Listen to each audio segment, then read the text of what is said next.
Llevo ya 3 años viviendo en un mundo que huele exactamente como me gusta a ellos, no a mí. Aquí, en este inmenso piso de Madrid, en una planta 25 de la Castellana, el aire es estéril, filtrado, con un ligero aroma artificial a cáscara de limón que rocía un humidificador de última generación. Huele a dinero y a una vida ajena. Mi mundo, el de verdad, olía de otra forma. Olía a viruta fresca en el viejo taller, al metal caliente de la soldadora y a ese olor ligeramente ácido de la tierra fértil en las manos tras trabajar en el huerto de Salamanca. Este contraste me perseguía constantemente, como el zumbido tenue pero molesto de un frigorífico de alta gama que nunca se apaga. Yo, Sergio Alonso, un jubilado de 64 años, antiguo ingeniero de caminos, me sentía aquí no como un invitado, sino como un mueble viejo que han sacado de su casa y han puesto temporalmente en un rincón de un vestíbulo moderno y brillante, un mueble que no encaja con la decoración, pero que aún les da reparo tirar al punto limpio. La mañana de hoy empezó como de costumbre. Me desperté a las 6, por ese hábito forjado durante décadas a pie de obra. El sol aún no se había asomado tras las moles grises de los rascacielos, pero la ciudad ya rugía abajo como un avispero agitado. Fui a la cocina de puntillas, para no despertar a Carlos y a Elena. Su dormitorio estaba en la otra ala del piso, tras una maciza puerta de madera oscura, pero aún así temía hacer el más mínimo ruido. En los últimos meses, había aprendido a moverme por esta casa de forma casi imperceptible, como una sombra que pide perdón por existir. La cocina parecía un quirófano. Frontales blancos brillantes, encimera de acero, botones táctiles en cada electrodoméstico de marca alemana. Abrí el armario y saqué mi vieja taza de cerámica con una pequeña mella casi invisible en el borde. El único objeto de mi vida pasada que me permitieron traer conmigo. La cafetera, que parecía el panel de control de una nave espacial, emitió una señal melódica. Pulsé el botón y un café de cápsula, aromático pero totalmente insípido, cayó en la taza. Siempre preferí el café de cafetera italiana, de ese que perfuma toda la casa, pero la mía se quedó en Salamanca junto con todo lo demás. Mientras bebía el café mirando cómo despertaba Madrid entre el humo y el cristal, Elena entró en la cocina. Llevaba una bata de seda, el pelo recogido en un moño descuidado y una mascarilla de arcilla verde en la cara que la hacía parecer un ser de otro planeta. Deslizó la mirada por mi taza mellada y sus finos labios se curvaron en una mueca de desdén casi imperceptible. Buenos días, Sergio, su voz era fría como la bruma del Manzanares. Hoy se ha levantado pronto. Costumbres de viejo, Elenita, respondí, intentando que mi voz sonara lo más conciliadora posible, aunque ese diminutivo siempre parecía molestarle. No respondió nada. Abrió la nevera y sacó una botella de agua mineral premium. La vertió en un vaso alto y añadió una rodaja de limón. Cada uno de sus movimientos era medido, elegante, como los de una actriz de cine. Era guapa, con esa belleza fría pulida que queda tan bien en las portadas de las revistas de diseño. Carlos me ha pedido que te diga que esta noche tenemos invitados, dijo sin mirarme, concentrada en su ritual. Socios de un nuevo proyecto, gente importante. La cena será a las 8. Por favor, intenta quedarte en tu cuarto a partir de las 7. Ya sabes que estas reuniones de negocios son muy pesadas. El corazón se me encogió, pero me limité a asentar con la cabeza, tragándome el orgullo. Claro, lo entiendo perfectamente. No molestaré. No era la primera petición de este tipo. Al principio las disfrazaban con formas más suaves. Papá, debes de estar cansado, descansa en tu cuarto, o vamos a tomar algo con unos amigos, habrá mucho ruido y vas a estar incómodo. Ahora era una orden directa, una cláusula de exclusión. Yo era un elemento discordante que había que esconder cuando venía la gente que firmaba los cheques. Terminé el café, lavé minuciosamente la taza y la guardé en el fondo del armario. En el fregadero ya estaba su vaso. También lo lavé. Se había convertido en mi regla tácita. Recoger lo mío y, a ser posible, lo de ellos, para que tuvieran un motivo menos de queja, para ser el mueble más limpio del salón. Regresé a mi habitación. Era la más pequeña de la casa, un antiguo vestidor reconvertido que apenas albergaba una cama y una cómoda. La ventana daba a un patio interior de luces, un rectángulo de cemento donde la luz del sol nunca llegaba. En la pared colgaba una única fotografía en un marco de madera sencillo, el único rincón de la estancia que se sentía vivo. Aparecíamos mi difunta mujer, Lucía, y yo con un Carlos pequeño en brazos. Tendría unos 5 años entonces. Estábamos delante de nuestra antigua casa en Salamanca, esa que construí ladrillo a ladrillo con mis propias manos y mi propio sudor. Lucía sonreía, y en sus ojos se reflejaba toda nuestra felicidad, sencilla, de esa que no necesita humidificadores con olor a limón. Pasé el dedo por su rostro en la foto, sintiendo el frío del cristal. Mira, Lucía, cómo ha progresado nuestro hijo, susurré al vacío. Un gran director aquí en Madrid, con un piso en las nubes. Solo que parece que en estas nubes no hay sitio para su padre. Por la tarde llegó Carlos. Entró en el piso como un torbellino, soltó su maletín de piel de ubrique sobre el puff de diseño y llamó a gritos. Elena, ya estoy en casa. Salí al pasillo para saludar, intentando encontrar un resquicio del hijo que dejé en Salamanca. Hola, hijo. ¿Qué tal el día en la oficina? Me lanzó una mirada fugaz, de esas que se dan a alguien que interrumpe una marcha triunfal. Su rostro estaba tenso por el estrés, pero satisfecho a la vez. Hola, papá. Bien, a tope. Hoy hemos firmado las arras para una nueva promoción en la zona norte. Si todo sale según lo previsto, en un año duplicaremos la facturación. Estamos jugando en la Liga de los Grandes. Eso es bueno, dije sinceramente, aunque los términos me sonaran a otro idioma. Me alegro mucho por ti. Sí.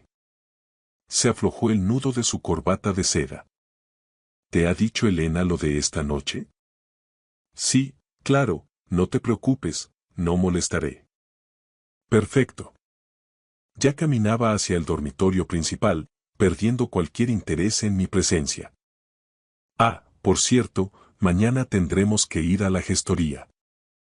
Hay que firmar un documento de la empresa, un trámite de representación. Te lo explico luego. Al fin y al cabo, tú figuras como administrador único. Esbozó una sonrisa condescendiente, como si hablara de una formalidad graciosa, de un disfraz que me prestaba para que me sintiera útil. Yo asentí, pero por dentro se me heló la sangre. Administrador único.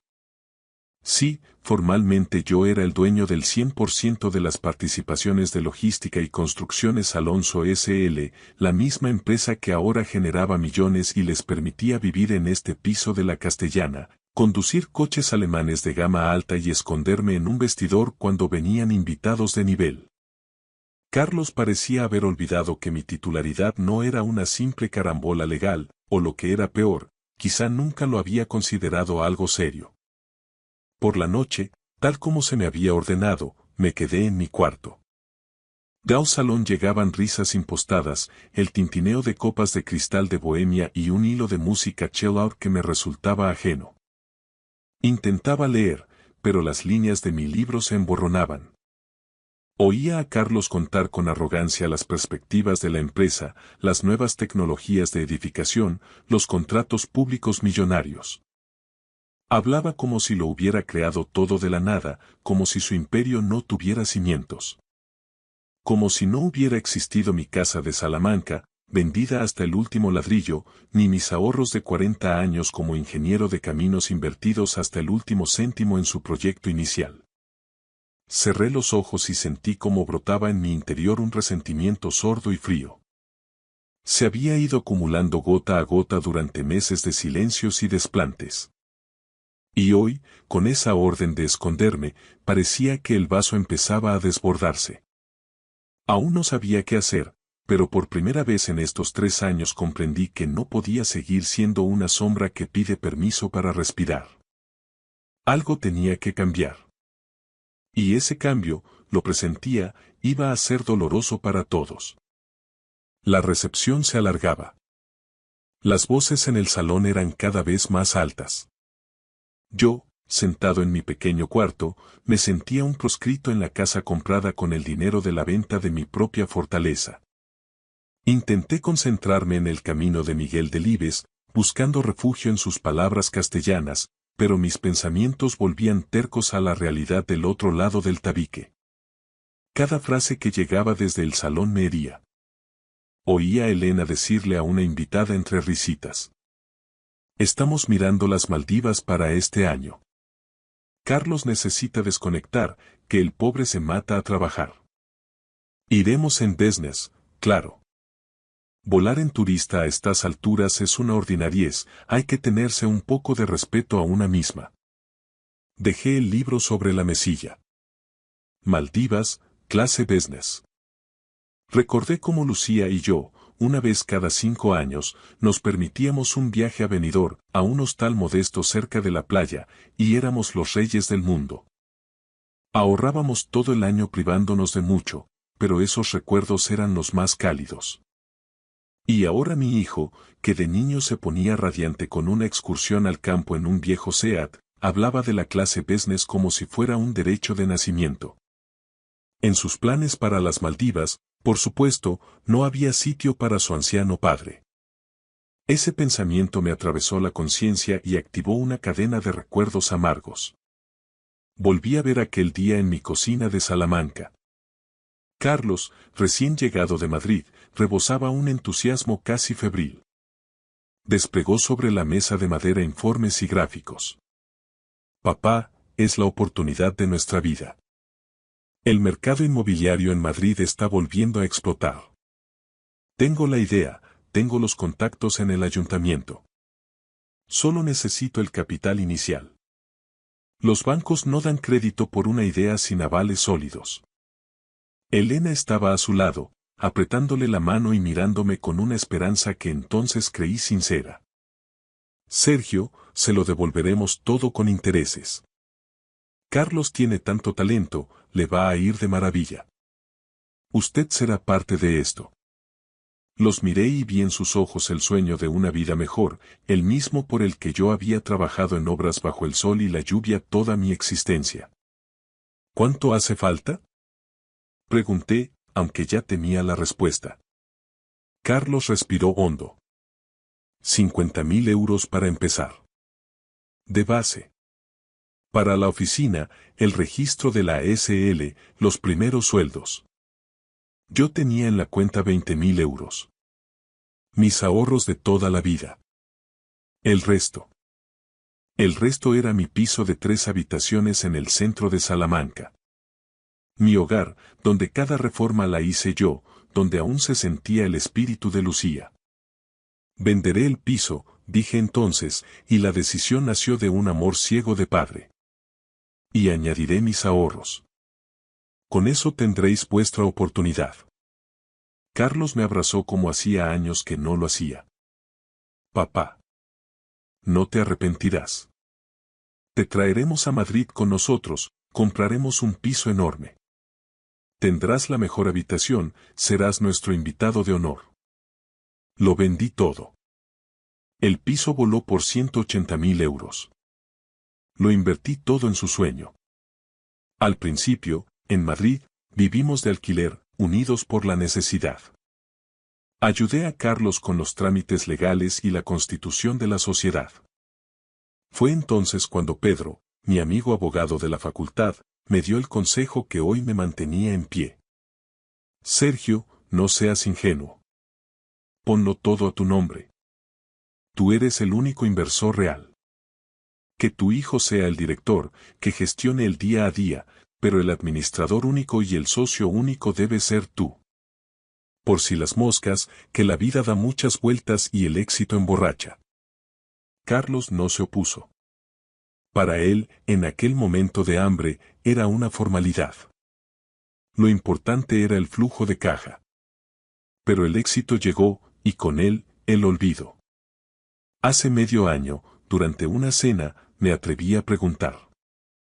Hijo, ¿te acuerdas de lo que hablamos? ¿Podríamos mirar un piso con un poco más de espacio? Aquí en el vestidor estoy algo apretado, y no entra ni un rayo de sol. Carlos desvió la mirada al plato y Elena tomó la palabra con esa voz de seda. Sergio, tiene que entender que los precios en Madrid son prohibitivos ahora mismo. Estamos reinvirtiendo cada euro para que la empresa crezca. Además, ¿para qué quiere más espacio? Si aquí está tranquilo, leyendo sus libros. Es una habitación muy acogedora. Me callé, sintiéndome como un estorbo. Pero la estocada final fue hace un mes. Le pedí a Carlos algo de dinero extra. Mi pensión se iba casi entera en mis medicinas y gastos mínimos. Necesitaba zapatos nuevos, los míos estaban ya para el arrastre. Papá, ahora mismo cada céntimo está comprometido, dijo sin levantar la vista del móvil. Mañana toca el IVA, hay pagos a proveedores. Espérate un poco. No insistí. Fui al zapatero de barrio para que les pusiera un parche. 2 días después, Elena llegó con un bolso que costaba lo que 50 pares de mis zapatos. Sacudí la cabeza en la oscuridad de mi cuarto. Los invitados se marchaban. Oía sus voces de despedida. Cuando el silencio regresó al piso, mi puerta se entreabrió. Carlos entró oliendo a vino caro y a ese perfume de marca que tanto le gustaba ostentar. Se sentó en el borde de mi cama. Oye, papá, una cosa. Mañana en la gestoría habrá que firmar un poder notarial general a mi nombre. Es para que yo pueda representar los intereses de la empresa y firmar contratos sin que tengas que desplazarte tú. Así no te molestamos con el papeleo. Lo decía con una naturalidad insultante. Pero yo, con el corazón lleno de recuerdos, escuché la realidad. Quería apartarme del todo, borrar el último vínculo legal que me quedaba con la empresa que yo había fundado con mi sacrificio. Quería que dejara de ser el dueño para ser, simplemente, un fantasma. Está bien, hijo, dije con una firmeza que él no supo interpretar. Si tiene que ser mañana, será mañana. Asintió, satisfecho por mi supuesta docilidad, y se fue. Yo me quedé en el silencio de mi celda de lujo, y una claridad fría inundó mi mente. No era solo egoísmo, era una estrategia de borrado. Y tenía que actuar antes de que la sombra se volviera invisible. Aquella firma no sería lo que él esperaba. A la mañana siguiente, el aire en el piso de la Castellana estaba cargado de una tensión invisible, densa como el calujeto madrileño en agosto. Desayunamos en un silencio sepulcral, solo roto por el tintineo de la cucharilla de plata de Elena contra su bol de porcelana. Carlos revisaba su tableta con un nerviosismo mal disimulado, moviendo la pierna rítmicamente bajo la mesa, y Elena ni siquiera me dirigió la palabra, absorta en su iPhone de última generación. «Vamos, papá», dijo Carlos, levantándose de golpe y ajustándose los puños de la camisa. El notario nos espera a las 10 en su despacho de la calle Serrano. Ya sabes que en estos niveles la puntualidad es sagrada, no me gusta llegar tarde y dar mala impresión. Salimos del edificio y nos subimos a su flamante coche alemán, ese que brilla tanto que parece un espejo. El trayecto por el centro de Madrid fue rápido. Mientras él hablaba por el manos libres sobre presupuestos, licitaciones y comisiones de éxito, yo miraba por la ventanilla, viendo pasar los edificios señoriales del barrio de Salamanca con sus fachadas de piedra y sus balcones de forja. Me sentía extrañamente tranquilo, con esa paz que solo da la certeza de haber tomado la decisión correcta. Llegamos a la oficina del notario. Era un despacho sobrio, con ese olor inconfundible a papel viejo, cuero y solemnidad que tienen las notarías de Solerá en Madrid. El notario, un hombre de unos 60 años con gafas de montura de oro y aire de haberlo visto todo, nos recibió con una cortesía profesional impecable. «Buenos días, caballeros». Don Sergio, aquí tiene el documento para la firma del Poder General de Representación a favor de su hijo, dijo, extendiendo una carpeta de piel sobre la mesa de caoba. Carlos me puso un bolígrafo de plata maciza en la mano. Su mirada era impaciente, casi febril, ya se veía con el control total, sin tener que rendir cuentas al viejo. Firma aquí, papá. Es solo un trámite, una gestión administrativa para que yo pueda operar con las cuentas y cerrar los contratos de la promoción sin cargarte a ti con el papeleo y los viajes a la oficina. Así podrás descansar más. Dejé el bolígrafo sobre la mesa. El sonido del metal contra la madera noble resonó con la contundencia de un martillazo en el silencio sepulcral del despacho. No voy a firmar esto, Carlos, dije con una voz pausada, pero con una firmeza que no usaba desde mis tiempos de jefe de obra en Salamanca. Mi hijo parpadeó, totalmente descolocado. La máscara de éxito empezó a agrietarse. ¿Cómo? No te entiendo. Ayer dijiste que vendrías a firmar, que no había problema. Ayer escuché lo que querías hacer, que es muy distinto. Hoy he decidido lo que voy a hacer yo. Me giré hacia el notario, que mantenía una expresión neutra de profesional acostumbrado a los dramas familiares. Señor notario, lamento el cambio de planes, pero no deseo otorgar ningún poder general. De hecho, como socio único y administrador único de Logística y Construcciones Alonso S.L., quiero solicitar la revocación inmediata de cualquier poder de firma o representación que ostente mi hijo, Carlos Alonso, en nombre de la sociedad y en todas sus cuentas bancarias. El rostro de Carlos pasó del desconcierto a una palidez extrema, casi grisácea. Se levantó de la silla de un salto. Papá. ¿Pero qué locura estás diciendo? Te has vuelto loco de remate. Si me quitas los poderes, la empresa se paraliza, no podemos pagar ni una nómina. No se paraliza, Carlos. Se detiene para una auditoría externa que voy a encargar hoy mismo. He estado revisando por encima los extractos que llegan al buzón del piso y he visto gastos que no tienen nada que ver con el sector de la construcción. Hoteles de lujo en las Maldivas, joyas de marca, coches de alta gama.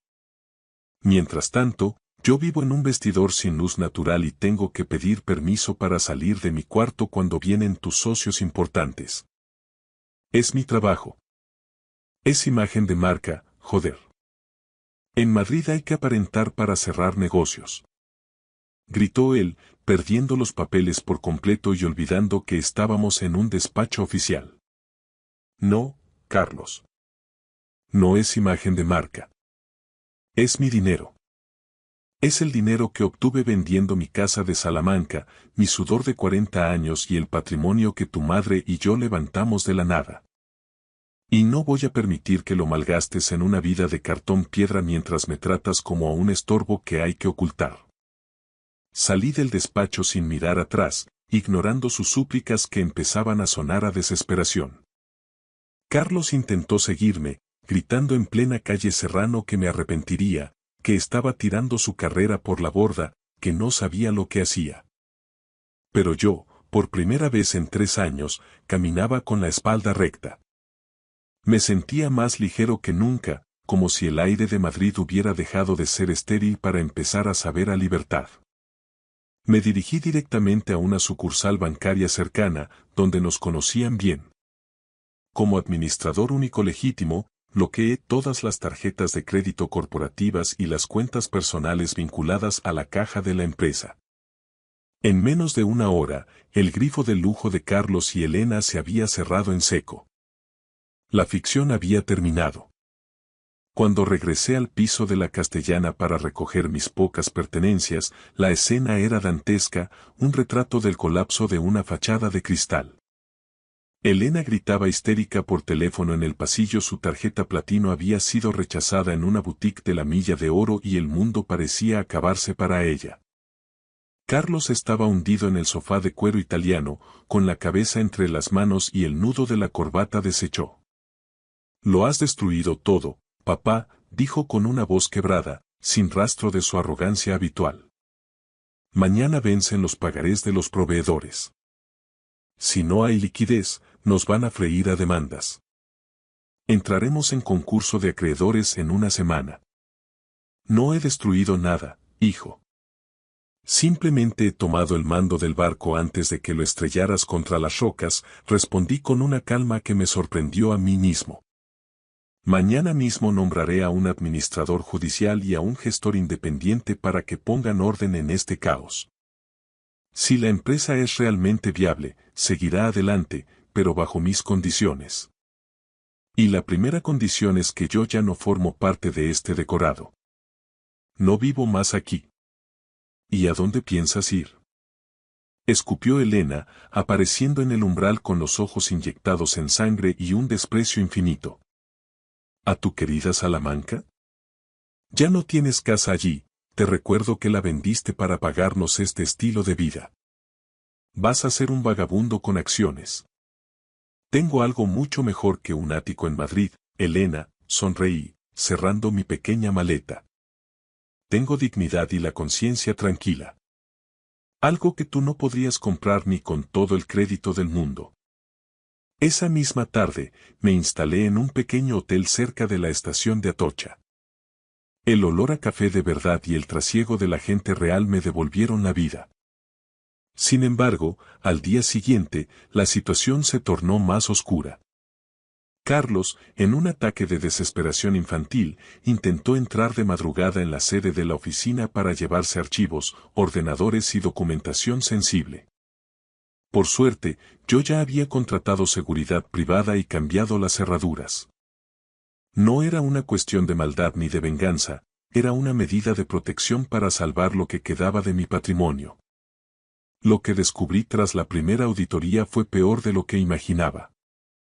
Carlos no solo había vivido como un jeque a costa de la sociedad, sino que había cruzado líneas rojas legales. Había falsificado mi firma en 2 pólizas de crédito personales de cuantía elevada. Eso ya no era solo ingratitud o egoísmo, era un delito penal, una traición a la sangre. Me vi obligado a tomar la decisión más difícil de mi vida, una de esas que te rompen por dentro. Fui a ver a Pedro, mi viejo amigo abogado, a su despacho.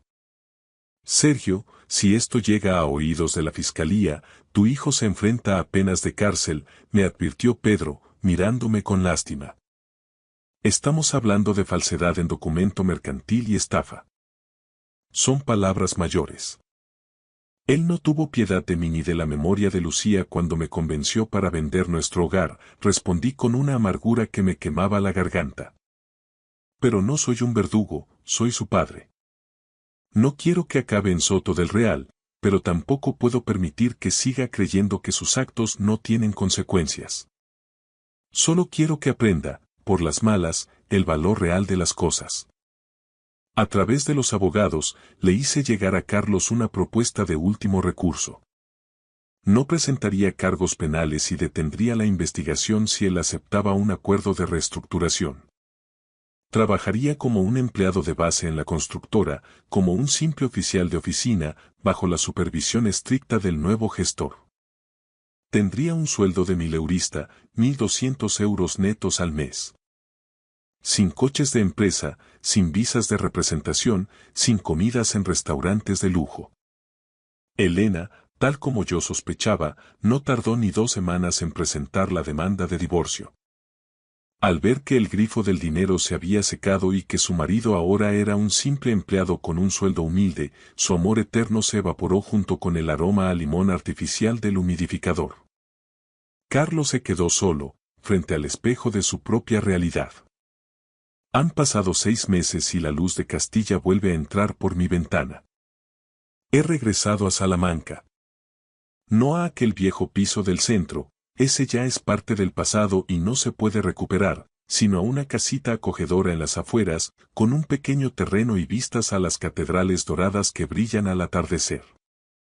Resultó que, gestionando con sensatez los activos de la empresa que Carlos casi lleva a la ruina, el patrimonio es más que suficiente para asegurar una vejez digna, tranquila y sin lujos innecesarios. Carlos no aguantó la vida de un simple mileurista. Se enfurecía, pataleaba y discutía cada decisión del nuevo gestor, pero al final, bajo la presión de los abogados y ante las pruebas irrefutables de sus desfalcos, se vio obligado a morder el polvo y aceptar la derrota. Elena, tal como vaticiné, desapareció de su vida el mismo día que comprendió que las cuentas de la sociedad estaban blindadas y que los bolsos de marca se habían acabado para siempre. La última vez que vi a mi hijo fue en la estación de Chamartín, en Madrid. Yo me marchaba a casa, a mi verdadera casa. Carlos vino a la vía, pero en sus ojos no había ni rastro de arrepentimiento, solo una furia fría y un resentimiento que le deformaba el gesto. «Has ganado, padre», soltó con amargura cuando anunciaron la salida de mi Albia. «Me lo has quitado todo. El estatus, el futuro, a mi mujer. Espero que estés satisfecho con tu triunfo en esa ciudad de viejos que tanto añorabas».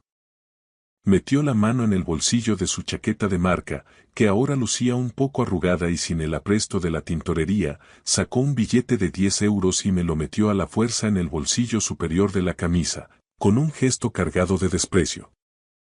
«Toma, esto es para tu café por el camino. No esperes nada más de nuestra parte. Olvida mi dirección y búscate la vida». Miré aquel billete arrugado y luego a mi hijo, a quien una vez enseñé a levantar muros derechos y a ser un hombre de palabra. En ese momento no sentí dolor, ni siquiera ira. Sentí una lástima profunda. Él pensaba que me humillaba con esa limosna, sin comprender que, en ese preciso instante, yo me sentía el hombre más rico de España. Porque volvía a ser dueño de mis silencios, de mi orgullo y de mi paz. Subí al tren, me acomodé en mi asiento y, mientras el vagón empezaba a vibrar, marqué el número de Pedro. «Hola, amigo. Sí, ya estoy en marcha. Escucha, convoca mañana mismo una junta general extraordinaria en la oficina. Voy a transferir oficialmente la gestión a un fondo de administración fiduciaria para profesionalizarlo todo. Y sobre Carlos. Que siga en su puesto de oficial. Si dentro de un año demuestra que es capaz de crear valor y no solo de quemar presupuesto, revisaremos su situación. Por ahora, que aprenda lo que cuesta ganarse el pan en la calle». El tren aceleró, dejando atrás las torres de cristal y acero de la Castellana, esos gigantes que durante 3 años me habían servido de cárcel. Cerré los ojos y, por primera vez en mucho tiempo, respiré profundamente. El aire ya no olía a limón artificial ni a filtros de oficina, olía a libertad, a campo abierto y a futuro. Me llamo Sergio Alonso. Soy ingeniero, soy constructor. Y por fin he terminado de levantar la obra más difícil y necesaria de toda mi carrera. Los cimientos de mi propia libertad. Gracias por escuchar mi historia hasta el final. Si resonó contigo, dale like, escribe en los comentarios qué fue lo que más te tocó y no olvides decir de dónde eres. Suscríbete al canal, vienen muchas más historias. Me llamo Mateo Vega. Tengo 66 años y, hasta hace muy poco, creía que conocía cada rincón de mi vida y de mi familia en nuestra querida Sevilla. Pero la verdad es como el sol de agosto en Andalucía. Tarde o temprano, termina quemando las sombras. Han pasado 10 meses desde que mi esposa, Lucía, falleció. Ella no era solo mi compañera, era una abogada de prestigio que dedicó 23 años de su vida a proteger los intereses de los ancianos de nuestro barrio en su despacho de Triana. Su oficina era su santuario, un pequeño garaje reformado detrás de nuestra casa en la calle Pureza. Durante casi un año, evité entrar allí. Cada vez que pasaba por delante, me parecía ver su reflejo en el cristal, con sus gafas de lectura y rodeada de expedientes jurídicos.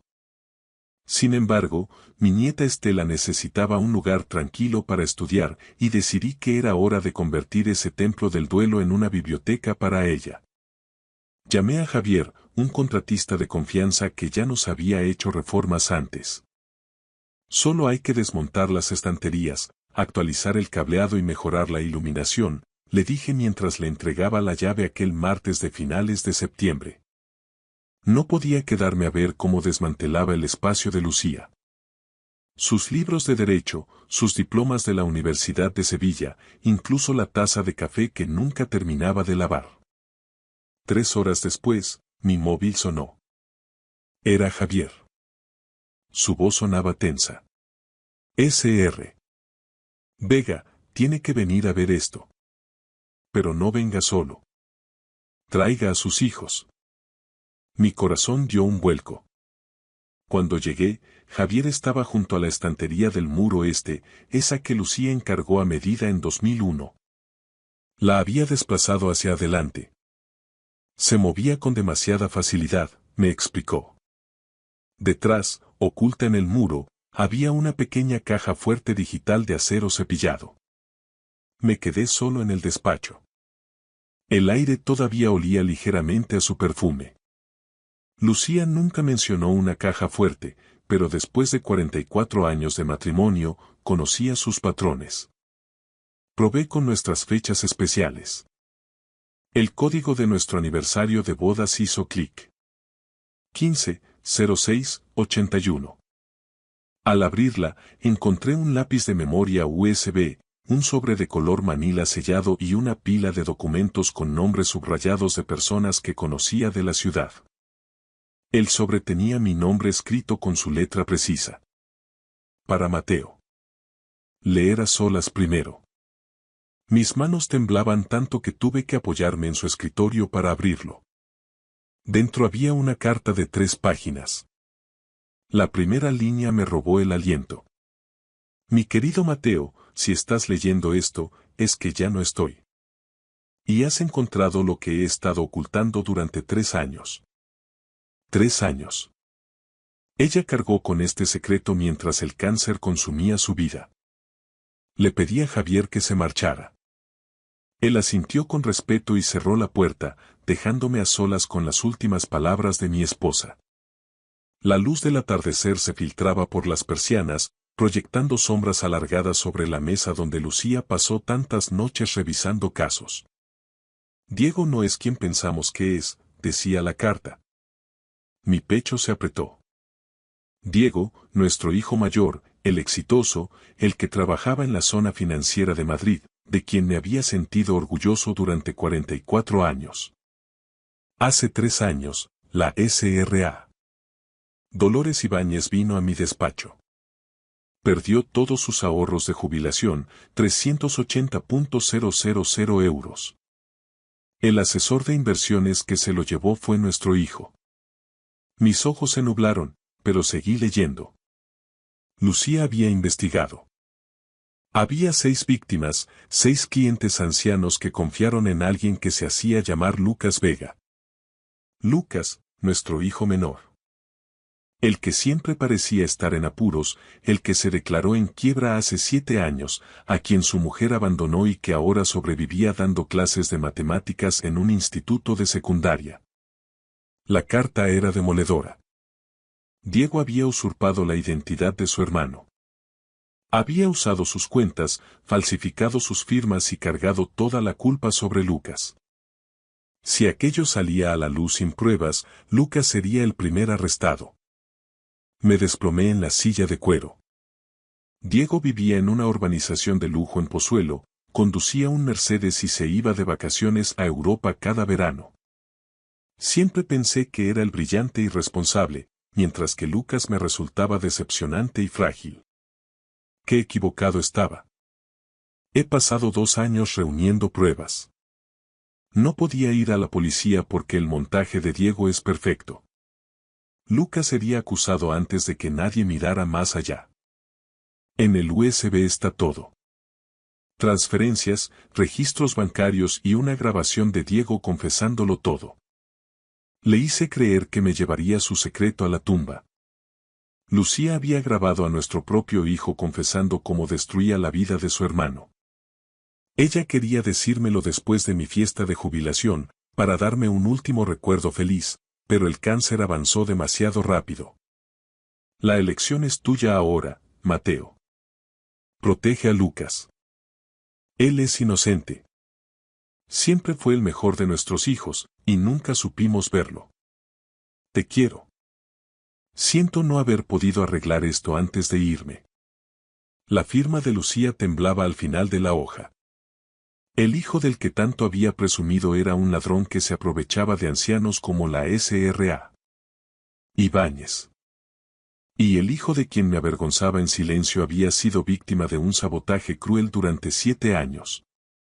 7 años de ruina, divorcio y vergüenza.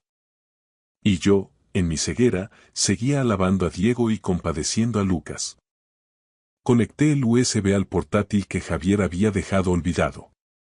La calle Pureza se veía tranquila a través de la ventana, con los vecinos paseando a sus perros, mientras mi mundo se desmoronaba en la oscuridad de aquel despacho. El USB contenía 2 carpetas. Víctimas y grabaciones. Abrí la primera carpeta. La foto de Dolores Ibáñez apareció en pantalla. Una mujer de 83 años con una sonrisa dulce y una chaqueta de punto, la abuela de alguien que confió en nosotros. Diego le había robado 380.000 euros, los ahorros de toda una vida destinados a la educación de su nieto, usando el nombre y el DNI de Lucas. Había 5 expedientes más. 5 vidas arruinadas. Luego, hice clic en las grabaciones. La voz de Lucía llenó la sala, tranquila al principio, y luego la de Diego, suave y segura, la voz que yo tanto había admirado. Lucía mencionó a Dolores Ibáñez. Diego se puso a la defensiva. Cuando ella presionó, su tono cambió. Dijo que el nombre de Lucas estaba en todos los documentos, que Lucas sería el arrestado. Dijo que los ancianos tenían más dinero del que necesitaban, que Lucas era un débil y un fracasado, y que él, Diego, había ganado. He ganado, mamá. He ganado, decía la voz de mi hijo en la grabación con una risa fría y cruel. Escuché los sollozos de Lucía antes de que se cortara el audio. Ella pasó sus últimos meses recolectando pruebas para salvar a Lucas de la trampa que su propio hermano le había tendido. No fue el fracaso lo que hundió la vida de Lucas, fue el sabotaje. Pasé los siguientes 3 días revisando cada documento. Todo encajaba de forma devastadora. Recordé cuando Savannah dejó a Lucas hace 3 años. Él cree que soy un irresponsable financiero, papá, me dijo Lucas con voz baja. Yo le creí. Le dije a Lucía que los problemas de Lucas eran culpa suya por no saber administrar el dinero. Ahora sabía que las cuentas fraudulentas de Diego habían destruido el historial crediticio de Lucas. La quiebra no fue un error de Lucas, fue una emboscada. Consulté su informe de solvencia y casi me da un síncope. Un nivel de morosidad que le impedía alquilar un piso o pedir un crédito. Había empresas registradas a su nombre entre 2014 y 2019 de las que él no sabía nada. Mientras Diego acumulaba millones, Lucas vivía en un estudio pequeño, conducía un coche con 15 años y nunca se quejaba. Estaba luchando contra un enemigo invisible. El tercer día, fui a casa de la S.R.A. Dolores Ibáñez. Cuando mencioné el dinero, sus ojos se llenaron de lágrimas. Eran 380.000 euros del seguro de vida de mi marido, me dijo. Cuando le dije que los papeles estaban a nombre de Lucas, ella negó con la cabeza de inmediato. Imposible. Lucas le dio clases particulares de matemáticas gratis a mi nieto. Ese chico tiene buen corazón. Sentado en mi coche después de esa visita, comprendí 2 verdades. Lucas había sido destruido por su hermano, y yo había estado ciego durante 44 años.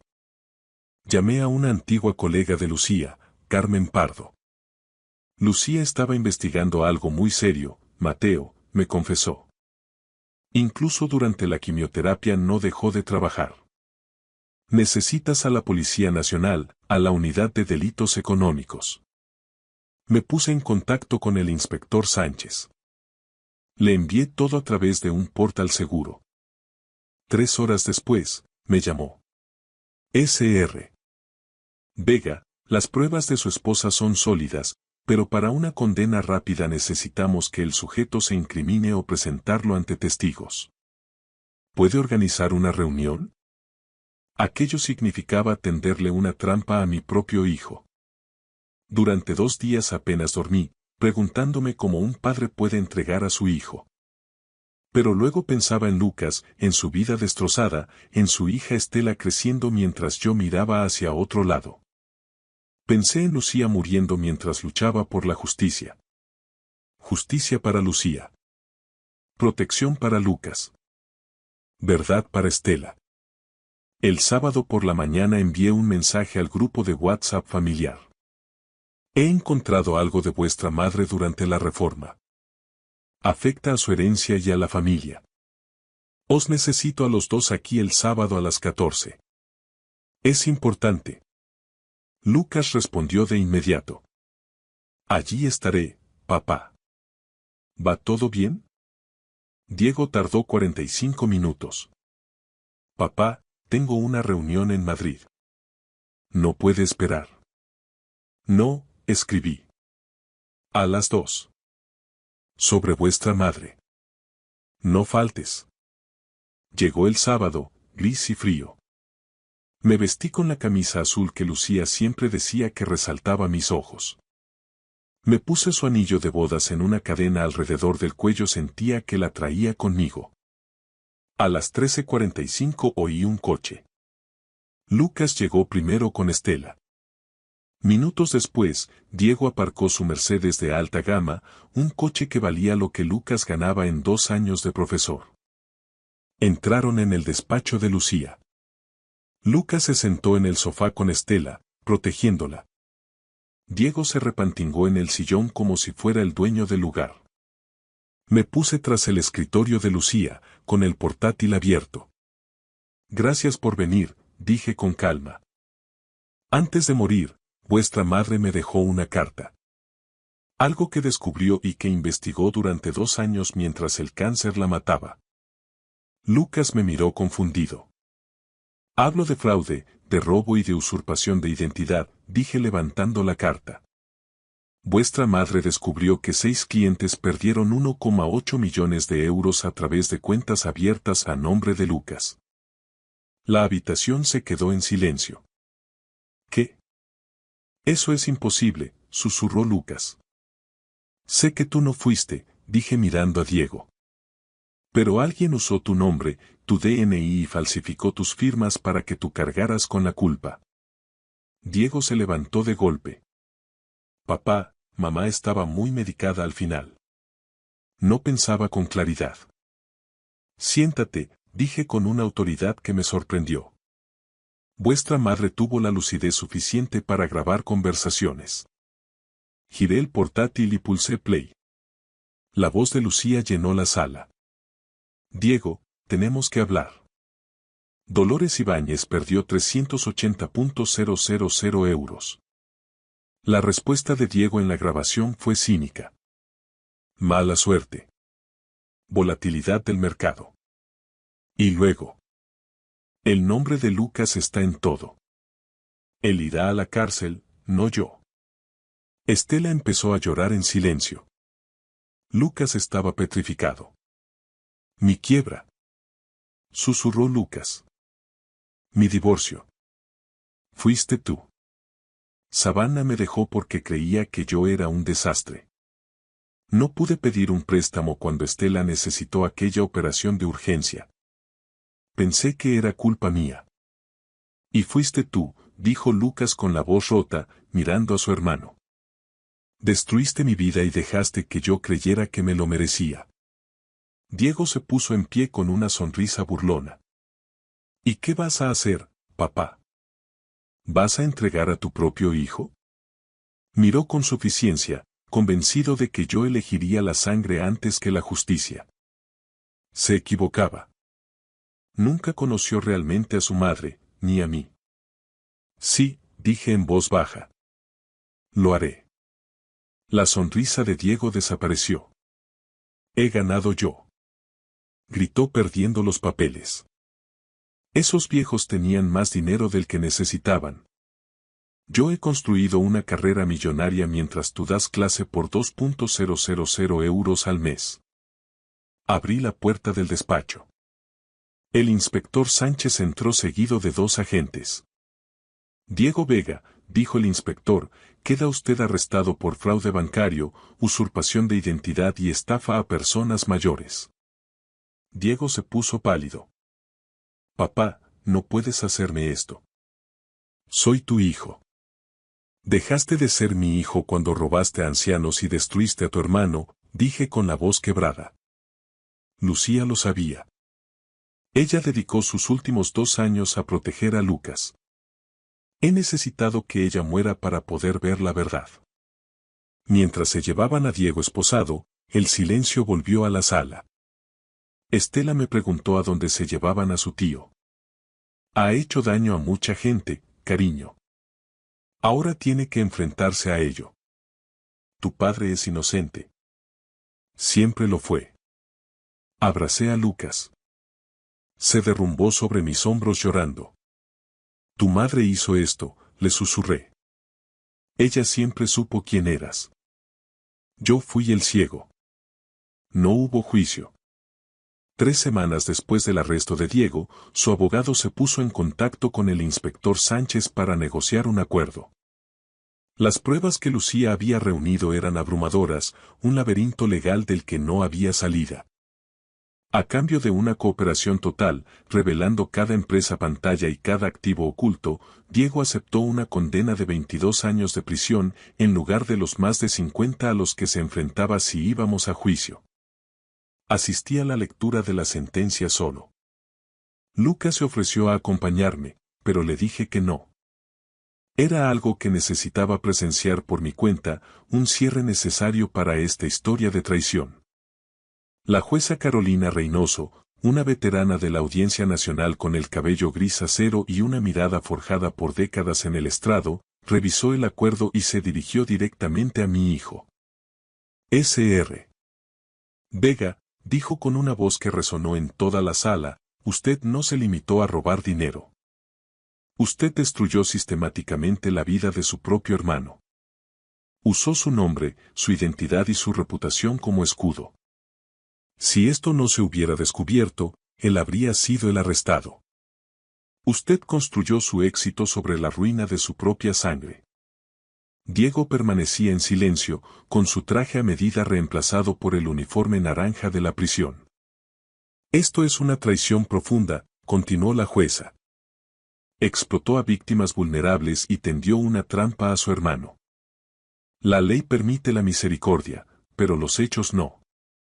Lo sentenció a 22 años de cárcel, seguidos de 5 años de libertad vigilada, y ordenó la restitución total de los 1,8 millones de euros. Debido a la gravedad de los delitos y la falta de beneficios penitenciarios iniciales, cumpliría al menos 19 años de forma efectiva. Tenía 44 años, saldría con 63, si es que llegaba a ver ese día. Se lo llevaron sin que me mirara ni una sola vez. 2 meses después, la restitución se completó. El chalet de Diego en Pozuelo se vendió por 1,2 millones de euros. Su Mercedes, su embarcación en el puerto de Santa María y sus cuentas de inversión fueron embargados y liquidados. El Estado recuperó 1,4 millones. Yo añadí 200.000 euros del seguro de vida de Lucía, era exactamente lo que ella habría querido. Emitimos cheques para las 6 víctimas. No fue un reembolso total, pero recibieron un promedio del 88% de lo que habían perdido. Para personas que creían que sus ahorros habían desaparecido para siempre, fue un milagro. Cuando se lo comuniqué a la SRA, Ibáñez rompió a llorar. Gracias a Lucía y a usted, me dijo, mi nieto podrá ir a la universidad. La redención de Lucas llegó lenta pero firme. El periódico local publicó la noticia, limpiando su nombre por completo. El consejo escolar del instituto le otorgó un reconocimiento a la integridad. Los informes de fraude corrigieron su historial crediticio. La recuperación llevaría años, pero el camino por fin estaba despejado. El apoyo de la comunidad lo abrumó. Los padres de sus antiguos alumnos recaudaron 40.000 euros para ayudarlo a reconstruir su vida. 3 meses después de la sentencia, vendí la casa de la calle Pureza. Tenía demasiados recuerdos. Lucía muriendo en la planta de arriba, el descubrimiento de la verdad en su oficina, Diego saliendo esposado. No podía quedarme.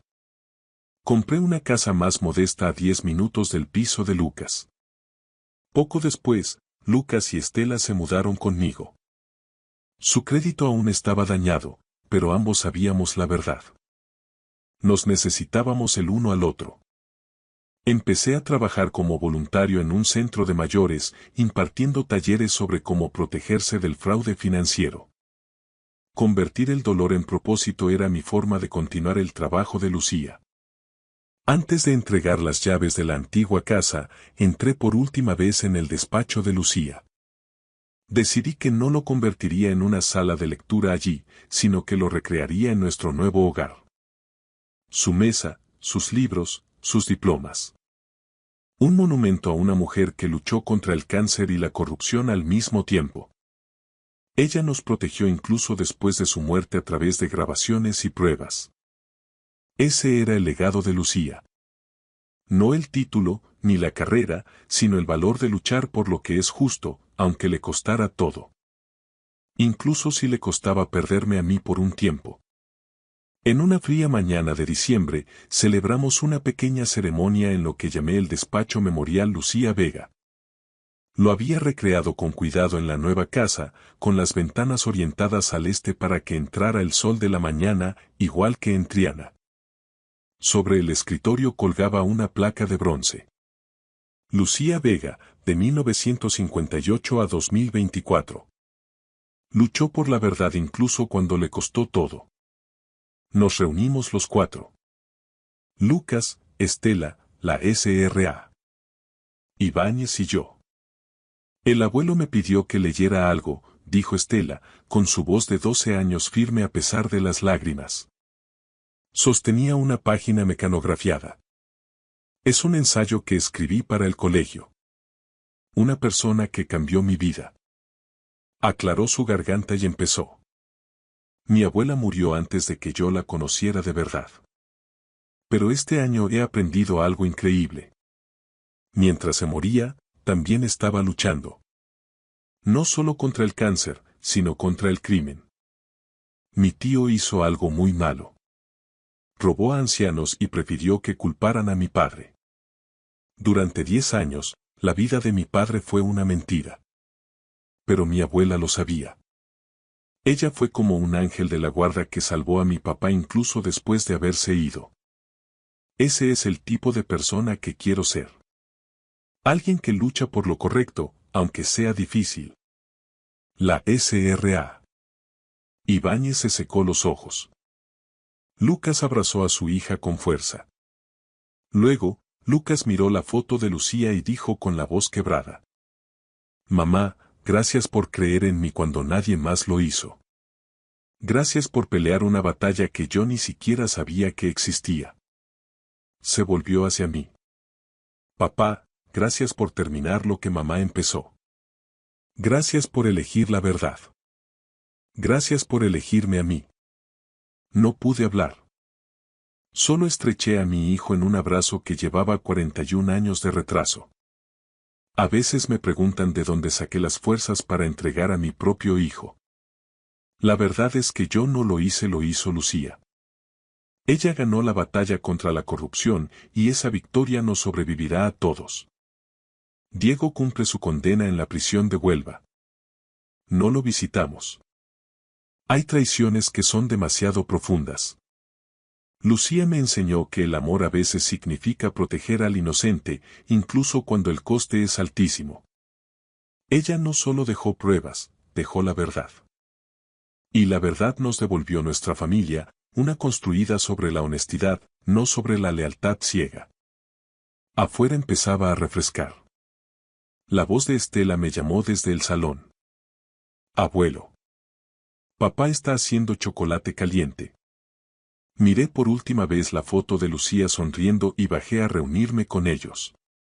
3 generaciones sanando juntas. Cuéntame otra historia de la abuela, pidió Estela. Sonreí. Cada historia sobre ella es una historia sobre la valentía. Tengo 66 años y, si hay una lección que he aprendido, es esta. No estéis ciegos como lo estuve yo. No ignoréis las señales. No favorezcáis a un hijo sobre otro. No esperéis a que alguien muera para ver su coraje. Durante 44 años pensé que conocía a mi familia, pero la vida me demostró que estaba equivocado. Pensé que sabía de qué hijo estar orgulloso, y resultó que estaba celebrando al equivocado. Pensé que mi esposa era solo una buena abogada. Ahora sé que era una guerrera. Estas historias que le cuento a Estela ahora son diferentes. Son honestas. Tratan sobre errores, ceguera y aprender demasiado tarde. Pero también tratan sobre la redención. Esta historia me enseñó que, a veces, amar significa elegir la justicia por encima de la comodidad. Que la verdadera familia se construye sobre la verdad. Y que las personas que subestimamos, como mi hijo Lucas, como mi esposa enferma, suelen ser las que guardan más fuerza en su interior. A veces, las verdades más duras son las únicas que nos hacen libres. Que Dios os bendiga a todos. Gracias por escuchar mi historia hasta el final. Si resonó contigo, dale like, escribe en los comentarios qué fue lo que más te tocó y no olvides decir de dónde eres. Suscríbete al canal, vienen muchas más historias.